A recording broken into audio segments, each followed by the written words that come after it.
에스겔서 4장 16절부터 17절까지 한 목소리로 합독하시겠습니다.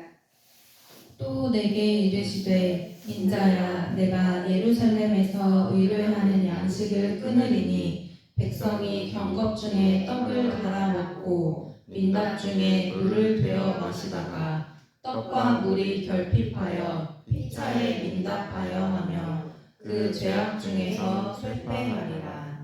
아멘.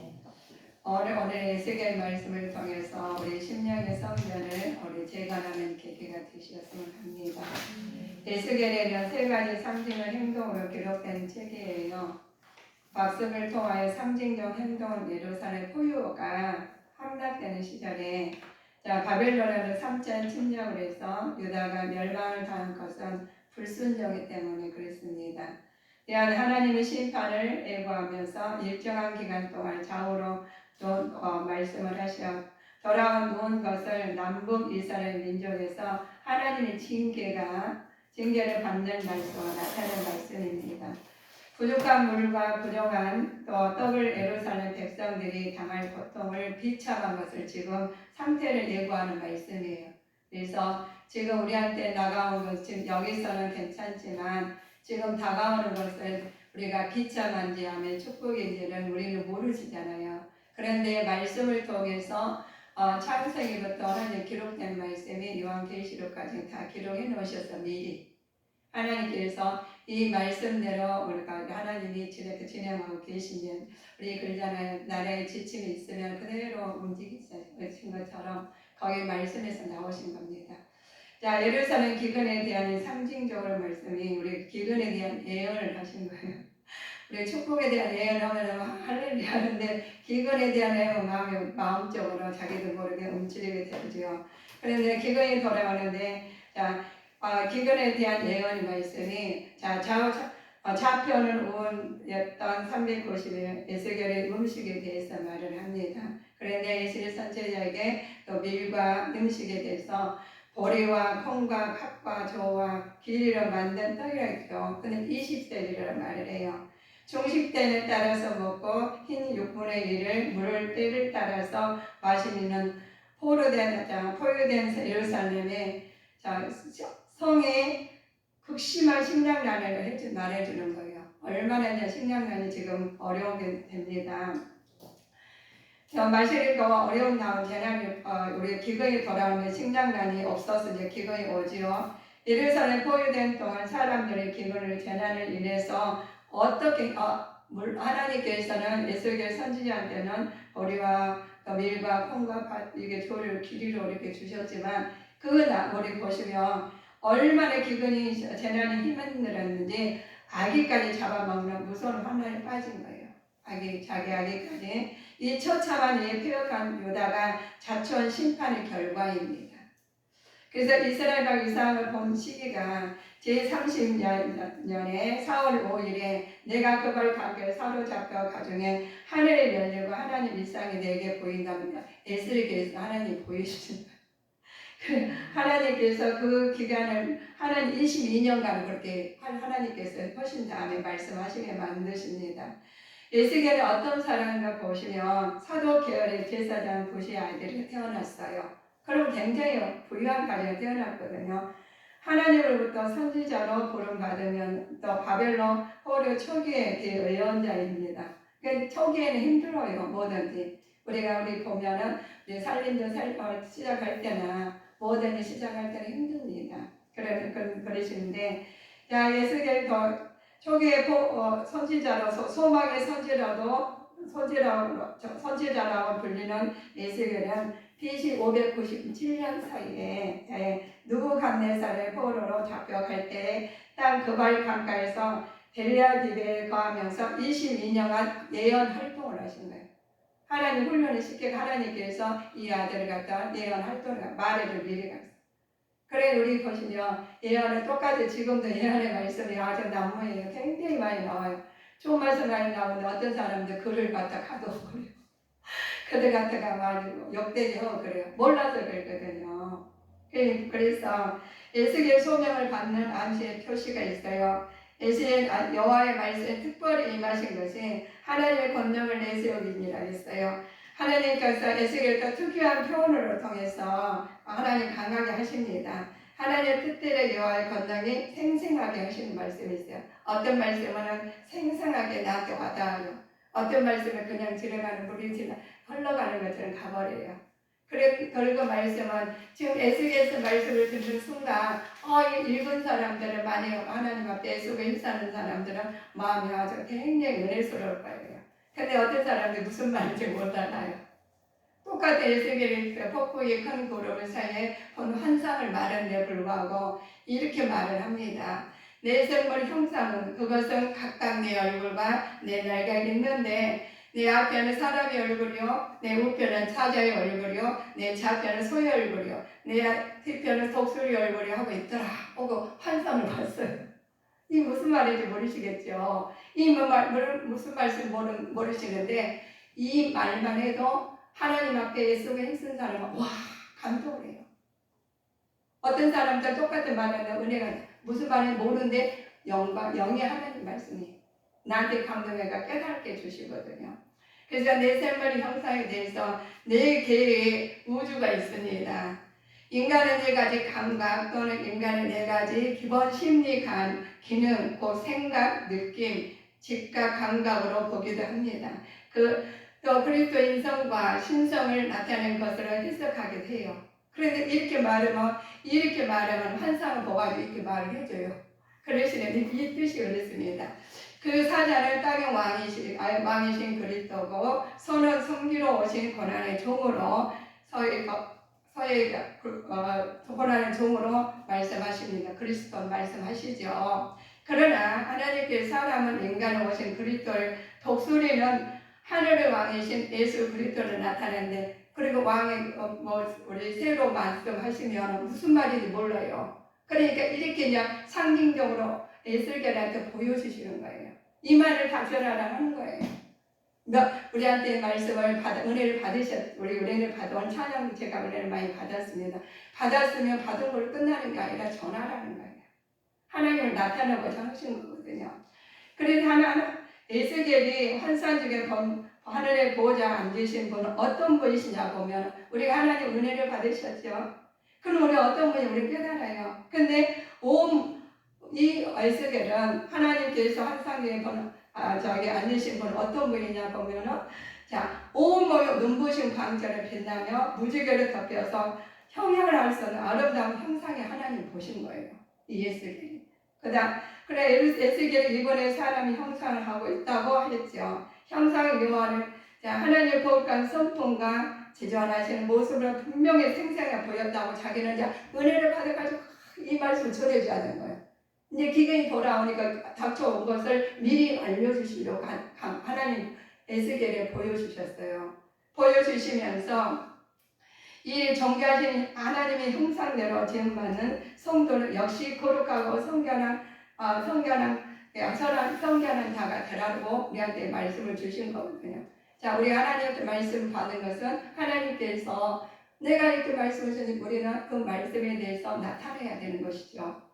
하나님 말씀을 우리한테 우리 주님께 성도님들이 다 모여서 예배를 드리셔요. 예배 드리는 목적이 무엇인지 우리는 알아야 됩니다. 우리 에스겔에 가서 하나님한테 환상을 보고 하나님한테 계시를 받아가지고 그 하나님께서 그냥 보여주시겠냐는 거죠. 하나님한테 보시지고 우리도 그러잖아요. 우리가 돈을 벌고 많은 것을 공부를 하고 하는 목적이 있잖아요. 내가 그거 얻었을 때 무엇을 해야 될지. 그렇죠. 그래서 소명받는 에스겔이 이렇게 말을 합니다. 하나님께 사랑의 아들 성경에는 인자라고 단어도 하고 세 가지로 말을 해요. 우리가 하나님 성품을 담고 하나님 사용하시는데 에스겔서는 신과 비할 수 없는 연약한 존재로서 인간이라고 말씀하십니다. 그런데 다니엘서는 메시아라고 말을 해요. 이 메시아라고 말을 하시면서 가리킨 용어죠. 신약에서는 그리스도 자신을 인성을 강조하는 말로 사용하게 합니다. 에스겔서 인간을 부르면서 보통 명칭으로서 말을 하시는데 우리가 용어가 다 있어요. 다 있는데 통상적으로는 하나님께서 각처에서 다 나라의 말을 틀리지만 하나님께서 공동체를 이루신 하나님께서 운행하신다는 거예요. 그래서 하나님께서 수면에 운행하시고 계신 하나님께서 우리는 하나님 은혜 가운데 사신 거예요. 자, 하나님께서 폐역한 사람들에게 말을 합니다. 자, 폐역하다는 우리가 아이고 폐역하는 족속이야 이렇게 말씀을 드죠. 그래서 간역하다, 불순종하는 뜻인데 종족 관계에서 종의 주인의 백성들의 통치자를 말씀하시는 의미입니다. 그래서 우리 폐역하는 사람들이 구약에서는 많이 나와요. 23회나 나오고 자, 신약에서도 나오죠. 그런데 이 사람들이 하나님 말씀을 듣고 똑같이 말씀을 받았으면 은혜스럽게 전한 사람이 있으면 있는가 하면은 어떤 사람 하나님 말씀을 받아가지고 에이 그게 무슨 이야 그렇게 한 사람도 있다는 거예요. 그래서 하나님께서 이스라엘 유다를 주로 반역을 지배 폐허간 족속이라고 말을 불렀어요. 그래서 한 사람이 잘못하고 한 사람이 우리가 나라의 정치를 잘못한다면 굉장히 본인만 힘들으니까 백성들이 힘들듯이 우리도 그랬습니다. 영적으로 하나님 앞에 하나님 말씀을 가지 않냐면 나만 힘든 게 아니라 내 가족까지 힘들고 내 주변까지 힘든 경우가 되죠. 그래서 하나님께서 너희는 이렇게 말씀하십니다. 3장 우리 1장을 보실까요? 3장 1절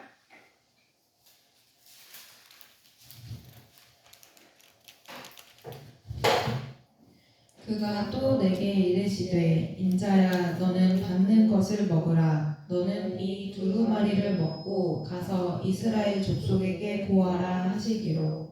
아멘. 두루마리 받아 먹으라는 말씀의 의미입니다. 말씀의 의미죠.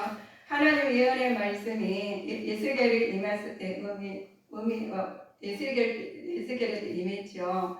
그런데 계속의 저자도 예언한 두루마리를 받아 먹으라는 말씀이에요. 그래서 말씀에 적힌 두루마리가 이 예언의 말씀이 하나님께서 받아 먹으라게요. 예언자는 자신의 말이 아니라 하나님의 말씀을 전한 도가 되어질 것을 암시합니다. 그래서 우리 예언자들이에요.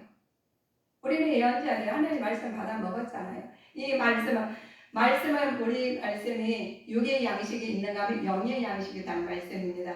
말씀은 생명의 양식입니다. 그러므로 역시 매일 그 말씀을 받아 먹고 살아야 우리의 영혼이 강건해지는 거예요. 그걸 받아 안 먹으면 공고해진다는 거예요. 공고해도 강건해지 하고 우리가 굉장히 비슷한 것 같지만 굉장히 엄청나는 거예요. 그래서 산지자가 먹는 두루마리의 맛은 있다는 거죠. 우리 마신 카페 어떤 사람은 받아 먹었는데 어떤 사람은 똑같이 반찬을 먹고 밥을 먹었는데 어떤 사람은 굉장히 맛있어. 어떤 사람은 맛이 없는 사람도 있어요. 선지자가 먹는 두루마리의 맛은 이렇습니다. 꿀같이 달더라는 거예요. 꿀같이 달아서 결국 성도가 주의 말씀을 가까이 가되 의무감의 서가 아니라 송이꿀보다 더 단 말씀을 느끼면서 사모하는 심정으로 묵상하는 교훈을 받아야 됩니다. 송이꿀보다 더 단 맛을 느끼며 사모하는 심정을 받아 먹는 우리가 묵상하면서 받아 먹는 우리는 여기서 하나님의 사역자들은 말씀을 외쳐 부르짖어야 되며 선포해야 되겠죠.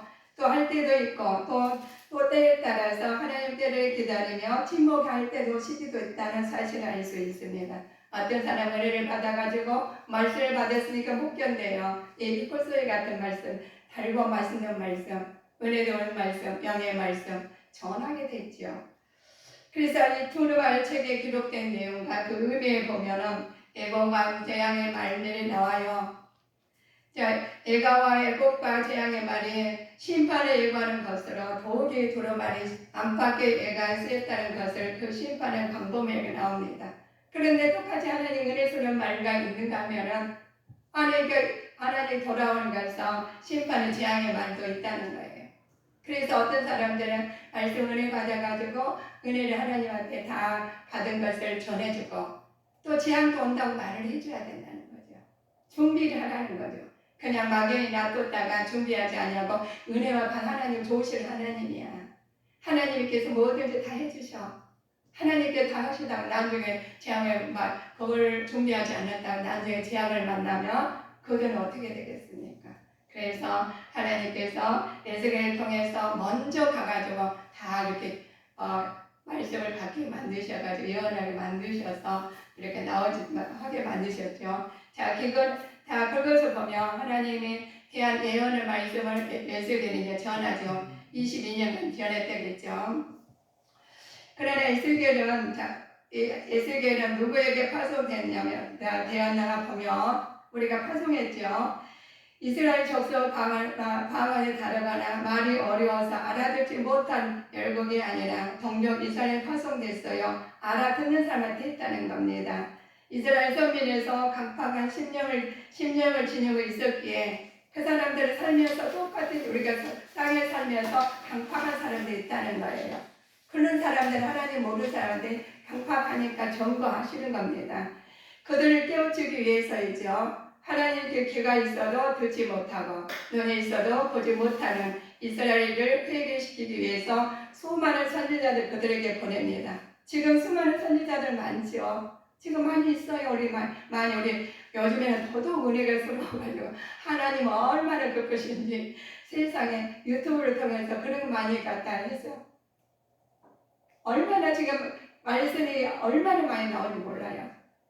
이 마음밭에 내 마음밭이 어떠냐에 따라서 가시밭이냐 자갈밭이냐 옥토밭이냐 길가밭이냐 따라서 그 말씀이 다 들어와요.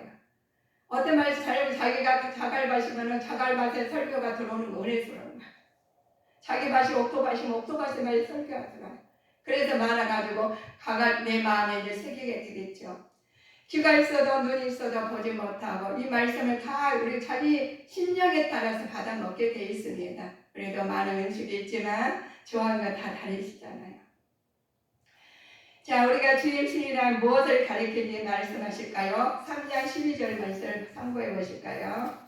때에 주의 신이 나를 들어 올리시는데 내 뒤에 크게 울리는 소리가 들려 이르기를 여호와의 처소에서 나는 영광을 찬송할지어다 하니. 아멘이죠. 성령님이십니다. 성령은 하나님의 영이죠. 성령은 곧 성신의 하나님 심판의 영들에 대한 이름을 사용하지만 성령 하나님의 활동 방식으로 성령 의미를 사람을 하나님께서 성령 충만하라 하시죠. 성령 충만하라 하시는데 성령 하나님 활동 방식으로서 성령 충만한 사람 되셔야 되겠습니다. 하나님은 강건한 힘을 부어받고 거룩하고 온전한 삶을 살기 위해서는 성령 충만을 받으셔야 돼요. 그리고 우리가 기가 모든 보면은 충전을 했으죠. 기계도 울고 어떤 것이나 충전해야 돼요. 우리도 밥도 우리가 건강하려면 음식도 내 몸에 맞는 거 걸고 우리 먹으라는 거죠. 그래서 우리는 흑인이 흑으로 돌아가게 만드셨는데 우리가 병은 누가 관리를 해야 돼? 내 몸 내가 관리를 해요. 그래서 하나님 똑같이 주셨습니다. 그 관리는 우리 심령의 성령 누가 관리해 줄 수가 없어요. 하나님께서 여러 말을 다 이루어지만 성령 충만을 하는 말씀은 내가 와닿으면 성령 충만을 받았으면 성령 충만한 언어가 나오고 행동이 나오고 우리가 생활이 나오는 거죠. 그래서 우리가 빛이 어둠을 아무리 어두운 곳에서 빛이 들어가면 어둠은 가라가라해도 떠나지 않아요. 그러나 빛이 들어가면 떠나게 되어 있습니다. 그래서 우리가 하나님께서 우리는 빛의 역할을 해야 됩니다. 에스겔은 알았어요. 하나님 받아서 알았어요. 그런데 그걸 다 증명하면서 소가 어떤 일을 하며 또 우리가 많은 것을 동물을 통해서 이렇게 예언하시는 것처럼 주신 환상을 다 말해 주는 것입니다. 하나님의 에스겔에게 주신 사명이 있습니다. 하나님의 이스라엘 족속의 파수꾼 되라고 그러셨어요. 파수꾼은 항시적인 동태를 살펴야 하기 때문에 늘 깨어 있어야 돼요. 그래서 에스겔은 이스라엘 족속에서 의의 길을 걸어가도록 늘 깨어서 지켜야 했어요. 그래서 성령 충만을 받지 않으면 늘 깨어서 지킬 수가 없어요. 그런데 우리 성도님들은 사탄 마귀 귀신들이 지금 난무하고 있어요. 여자들도 있어요. 그런데 하나님 말씀을 듣기도 하고 듣는 것을 하나님 말씀 너 잘 듣게 만들겠습니까? 아까 사탄 말 그렇지 않습니다. 그래서 다 가가지고 사람을 졸게 만들고 여기 다른 문자하게 만들고 다른 거 가지고 어떻게 그 말씀 못 듣게 만들어요. 못 듣게 해가지고 교회는 예배는 왔다 갔다 했었는데 은혜가 안 돼. 아니 받은 내가 밥을 먹었는데 내 몸에 영향이 없어. 그래서 어떤 말에 시험에 들게 되는 거죠. 그래서 사탄 마귀께서 우리가 마음에 들어가면은 그거에 지배를 받게 돼 있어요. 성령 충만을 받아야 되는데 아까 사탄 마귀 지배를 받으면 그 반대로 항상 미혹과 시기 질투가 나오는 거예요. 나 혼자 있어도 괴로워. 이렇게 된다는 거예요. 마귀는 그런 역할을 하거든요. 그러기 위해서 마귀 예수님한테 왔잖아요. 욥의 가정에서도 와가지고 그 가운데 있었잖아요. 그렇습니다. 두루두루 다니면서 멀리 가지 않아요. 우리한테 알고 다 우리한테 옆에가 있어요. 자, 우리 하나님께서 늘 깨워서 지켜야 되죠. 예수의 말씀을 전하지 않아 악인을 깨우치지 않고 범죄한 의인을 돌이키지 않으면 하나님께서는 그 핏값을 그 손에서 찾겠다고 하셨습니다. 그냥 두지 않으셔요. 알려준다 하시면 네가 네 것을 받게 만드십니다. 그래서 그 손을 찾겠다고 하셨죠.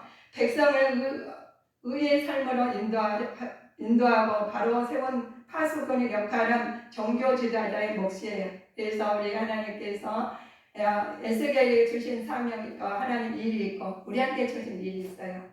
그런데 하나님께 똑같이 주셨는 말을 했는데 계속 듣지 아니하고 순종하지 아니하고 내 임의대로 된다면 하나님께서 피를 돌린다고요. 우리한테 네가 행한 대로 네가 갚아 내가 너 돌린다는 거예요. 우리 하나님께서는 사랑이 많으십니다. 그래서 말을 계속 알려줘도 행동을 안 옮기시냐. 그러면 폐역한 족속으로 아버지가 말씀하시죠. 자, 예수님께서는 에스겔을 통해서 말씀이 나옵니다. 하나님께서 에스겔을 불로 이끌고 간 이유가 있어요.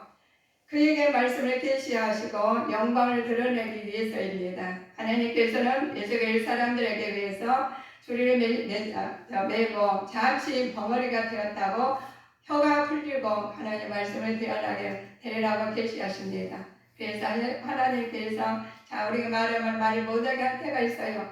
왜 하나님 그러시느냐. 에스겔이 주의 말씀을 전할 때 예상되는 반응이 있어요. 하나님 말씀을 전하는 게 이렇게 나옵니다. 듣는 자는 듣고 듣기 싫은 자는 듣지 않은 것이에요. 하나님한테 그렇게 좋은 말씀이 있는데 이 예언의 말씀을 하나님한테 받아서 증거하는데도 듣기 싫어서 듣지 않은 사람이 있다는 거예요.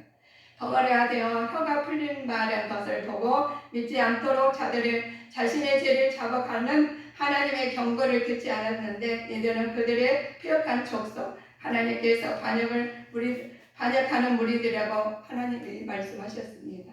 그래서 우리 성도님들은 제가 이렇게 말씀을 준비하면서 굉장히 이대로 준비해야 되나 아니면은 정말 이렇게 다른 것을 막 해가지고 정말 많이 고민을 했었어요. 그래서 이렇게 그러나 하나님 말씀은 그러면 안 되겠다. 그래서 참 하나님 은혜 가운데 또 그냥 저는 하게 되신 말씀을 하셨습니다. 예루살렘 포유에 대한 예언의 말씀이에요. 백성의 예루살렘 성을 그리고 도전을 쌓는다는 말이 있어요. 예루살렘 성을 포유를 상징하는 말이죠. 시대와 함께 하나님께서는 에르미야를 통하여 이스라엘 백성에게 항복하고 그들을 섬기라고 말씀하셨습니다. 그러나 경고를 무시하고 애국과 결탁하여 바벨론에 반역한 결과 예루살렘은 그들의 포유당하고 맙니다. 그래 기근이 오는 거 얼마나 힘들어요. 말씀에 순종하지 아니하고 우들에 간다면 굉장히 힘들겠죠. 비근에 대한 예언의 말씀이 우리한테 하나님은 내가 너희들을 갖다가 모르게 하는 이런 게 하나도 없어요. 다 공식적으로 알려주셔요. 우리가 지금 보시면 굉장히 놀랍지 않습니까? 기근이 온 것을 우리 하나님 때가 가까운 것을 보여요. 그런데 어떤 사람들은 그냥 날씨 탓이고 기분 탓이고 탓이고 오잖아요. 뭐 때문에 하나님 때문에 하나님 일하고 계셔요. 하나님 일하고 계시는데 그걸 모르는 사람이 있다는 거예요. 자, 하나님께서 에스겔의 기근에 대한 예언의 말씀이 에스겔의 좌우편으로 누워 있었던 날수를 우리 보셨죠? 우리 공부 다 해오셨죠? 보셨을 겁니다. 좌편에 390일은 우편에 40일, 좌편에 390일 이스라엘 범죄한 횟수며 우편에 40은 우리가 오다가 범죄하는 횟수예요. 390년간 40년 각각 이스라엘들이 유다가 포로로 기간을 가리키는 말씀을 왜 이렇게 말씀을 정했냐면은 그거를 알아야지만이 다음에 하나님께서 기근이 왔구나 하는 말씀을 우리가 느끼게 되겠죠. 말씀을 받아 읽고 온 사람과 하지 않은 사람은 다르겠죠. 우리가 공부 잘하는 사람은 1등과 꼴찌는 다 있어. 어디가 한 사람은 잘된 사람 잘된 이유가 있고 못된 사람 못된 이유가 있다는 거예요. 이거 왜 그러느냐 보시면 이걸 알려줬는데 똑같이 어떤 사람은 막 은혜를 받아가지고 그걸 하게 된 사람은 그렇게 나가는 거고 아니야 그걸 무시하면 무시한 대로 받아. 그래 나중에 깨달은 사람이 있습니다. 그런데 이렇게 이제 기근이 와요. 좌편은 누웠던 390일 동안 에스겔 선지자 음식은 줘요. 똑같이 줬는데 고난을 당했는데 밀과 보리, 콩, 팥, 조와 귀를 만든 떡 20세겔 중 때를 따라 먹게 한 입과 이 물을 때를 따라 먹게 만드죠. 선지자들은. 그런데 포로된 예루살렘 성에 극심한 심령이 말해주고 있는 거죠. 어려움 당을 지금 말을 해주고 있습니다. 그런데 예루살렘에 포위된 동안에 사람들은 기근 등의 재난을 인해서 한 것이 아까 무슨 말을 읽었어요? 아기가 어떻게 됐어요? 자기 아기까지 잡아먹을 무서운 혼란에 빠지게 됩니다.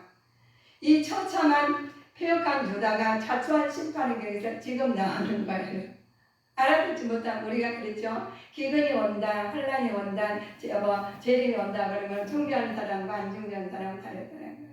그런데 우리는 어차피 하나님께서 이 나라를 우리가 먼저 물로 심판을 하셨죠. 그래 하나님께서 우주로 해서 불로 심판하신답니다. 그러는데 불로 심판하면 나는 살아남아요. 나는 괜찮아. 이게 아니다는 거예요. 다 우주하는 사람 다 하나님께 불러요. 하나님께서 녹아낼 거 없어요. 그는 뭐만 우리가 금만 나오듯이 우리 믿음만 돼요. 하나님 나라를 이룰 수 있느냐 없느냐가 나와요. 그럼 우리 여러분들은 성도님들은 이 나라에서 우리가 없어지지 언제 우리가 종말이 있어요. 인간의 개인의 종말이 있는가 하면 우주의 종말이 있다는 겁니다. 그러면 개인의 종말에가 준비해가지고 아버지 믿으니까 거기서는 은종할 때 아버지요 저기 돌아가시나 예수님 믿으셔야 돼 구원을 받습니다. 어떤 사람은 예수님 믿다가도 그때 가가지고 아니라고 그러면 어떻게 믿는 걸 사사된 거예요. 하나님 나라에 이르지 못한다는 거예요. 그런데 안 믿었어. 그런데 그때 가가지고는 읽고 고개를 그냥 이렇게만 해도 하나님이 부끄러운 거를 받으셔 하나님 나를 이르렀다는 거예요. 그러면 나는 어떤 사람이 되어야 되느냐? 우리가 누가 해주시겠습니까? 하나님께서 성전을 하나님께 관리하게 만드셨다겠죠. 하나님께서 우리에게 주신 것입니다. 그런데 하나님 선지자를 에스겔에게는 밀과 고래가 이렇게 조랑 다 해가지고 떡을 먹고 이렇게 지시했어. 그리고 잡수고 일을 하시겠죠. 그 다음에는 어떻게 돼? 아기를 잡아먹을 때 힘들어. 얘들이 잡아먹을 정도로 힘들어. 그래서 처참한 폐역의 유다가 자초하면 근데 한 사람이 제일 처음부터 이런 일이 안 벌어졌다는 거예요. 우리가 가면은 20살에 첫 걸음 한 걸음부터 해요. 여기서부터 시작이 되는 겁니다. 예루살렘에 의리하는 양식을 끊으니 이스라엘 백성들은 양식이 끊어져 고통을 받게 된다는 보다 근본적인 이유가 되고 있습니다. 표면적으로는 강대국의 바벨론은 또 제국 공격을 원인인 것처럼 보이지만 그보다 먼저 하시는 것은 그 이유가 있어요. 자, 그들은 금지문으로 넣었던 이는 누구셨겠어요? 하나님이시다는 거예요. 하나님의 예언을 얼마 늦지 않아 바벨론 군대는 예루살렘 공격을 이뤘습니다. 에스겔은 이처럼 가장 즐겁고 평안한 가운데 이루어져야 때의 식사가 극도로 불안하고 공포로 가운데 겨우 연명해 나가죠. 자, 그래서 우리 하나님께서 우리가 보시면 하나님 일 많은데 갑자기 일어난 일이 아니라는 거예요. 우리가 여기서 보신다면 여기서 한 발짝부터 시작이 되는 거예요. 그래서 하나님께서 주변에 다니시면서 여러 번 하나님의 뜻을 애쓰고 힘써서 나타내고자 있는가 하면은 그냥 가가지고 물이 흐르듯이 내 인간적으로 이 땅의 것을 구하는 사람이 있는가 하면 하늘의 것을 구하는 사람이 있다는 거예요. 그래서 하나님께서는 자 고통에서 성적 고통을 세밀하게 나타내는 것이 자 우리가 영적인 것 고통 심령이 영적인 육적인 고통이 와요. 그런데 요즘에 사람들이 자살한 사람이 많다고 그래요. 자살한 사람 말하면 그 사람도 없어서 자살한 게 아니에요. 물론 없어서 자살하는 사람도 있겠죠. 그래서 우리는 하나님께서 말씀을 주셨어요. 먼저 내 마음이 심령이 가난한 자는 복이 하나님 앞에 먼저 나와야 됩니다. 죄악 중에 세폐하리라 그러셨죠. 예수께 하나님께서 범죄하는 자들에게 최후가 어떠한 걸 명확하게 적설적으로 표현하고 있습니다. 하나님을 율법을 어긴 자에게 자에 대한 심판의 기근을 주시겠다고 하나님 말씀하신 것입니다. 그거를 예언하는 말씀을 말을 해줘요. 말을 해주는 거예요. 그러니까 거기 가서 와가지고 22년간 예언의 말씀을 전하는 거예요. 그러니까 전하니까 어떤 사람은 그 말씀을 가지고 하는데 어떤 사람은 그 선지자를 갖다가 많이 방해하라고. 그래서 하나님께서 어긴 자는 그 심판의 기근을 주시겠다고 하셨죠. 하나님께 세퇴하고 멸망하게 만드십니다. 이처럼 범죄에 대해서 떠나지 않는 자는 끝내 멸망할 수밖에 없는 것이 하나님의 공의의 법칙이라고 말씀하셨습니다. 우리가 하나님의 본질이 있습니다. 포로로 잡혀있던 유대인들은 하나님의 권능에 대한 의심을 생겼죠. 하지만 에스겔은 하나님의 권능과 위대하심에 대해서 알렸습니다. 하나님의 영광스러우시며 경외해야 할 본이신다는 것을 알렸습니다. 그래서 하나님의 본주는 거룩하신 분이십니다. 우리가 아까 보셨으면 거룩한 무한한 권능을 가지고 계신 분은 우리 하나님이시죠. 자, 그 능력을 모든 민족에 행사하시는 하나님이십니다. 자, 우리 하나님의 백성들 인도하십니다. 우리 하나님께서 이 실태를 다 알려주셔요. 어려움도 마음이 병직되지 마십시오. 하나님께서는 다 알려주시고 우리 성도님들한테 알게 못 알아듣게 말씀 안 하십니다. 이모로 저모로 사랑하시는 자녀이기 때문에 이모로 저모로 알려주시며 그 알려주심을 말씀을 하답하고 아멘 하답하시면서 다시 그 길을 가시면 되는 거죠. 자, 권능의 하나님 맹세하시는 것이 사람의 자신을 알아볼 수 있도록 행하십니다. 선한 목자처럼 백성들을 돌보시는 하나님이셔요. 그래서 하나님 본질을 아시고 이제는 우리는 알았으니 하나님 말씀을 따라가시는 자가 되셔야 되겠습니다. 새로운 사람의 특징이 있어요. 새로운 사람은 하나님의 인도를 받으며 또 새로운 사람 특징이 하나님 인도를 받게 됐죠. 내가 은혜를 받았어요. 그럼 하나님 인도를 받아. 내가 과거에는 잘못 살았구나. 그리고 하나님 인도는 이제부터 하는 거예요. 시작하시는 거예요. 하나님은 영화롭게 하기를 바라고 삽니다. 그래서 하나님께 순종하며 하나님과 자기를 돌보신다는 사실을 분명히 알고 이웃을 돌봐야 돼요. 하나님 나를 돌보셨으니까 나도 그 사랑을 받았으니까 돌봐야 돼요. 하나님께서는 선한 인도자의 특징이 선한 인도자가 되시죠. 모든 일이 하나님께 순종하며 하나님의 능력을 근거로 삼고 약속을 지키고 책임을 질 줄 알면서 자기가 인도하는 사람들과 자기를 동일하시고 바른 결단을 내려야 합니다. 우리는 영적 육적 일이 있다는 거예요. 그래서 지금 이 순간에 에스겔 말씀 들으셨으니까 에스겔은 에스겔이고 나는 나야 하시면 안 된다는 거예요. 말씀을 드렸으면 말씀에 의지해서 내가 과거에는 그렇게 살았지만 이렇게 하면 안 되겠네 하고 돌이켜야 되겠죠. 그래야 폐역한 족속으로 그렇게 안 받겠죠. 그러나 과거에 그랬는데 오늘 받은 에스겔 말씀을 통해서 우리가 점검하기보다는 그것은 그것이지 뭐 그런 일이 있겠어? 하는 마음 절대 들어서는 안 됩니다. 그래서 이 말씀을 준비하는데 엄청 제가 생각을 했어요. 몇 번을 바뀌고 막 보냈어요. 왜냐하면 예언의 말씀인데 재난의 말씀이냐 기근의 말씀이 다 들어가 있거든요.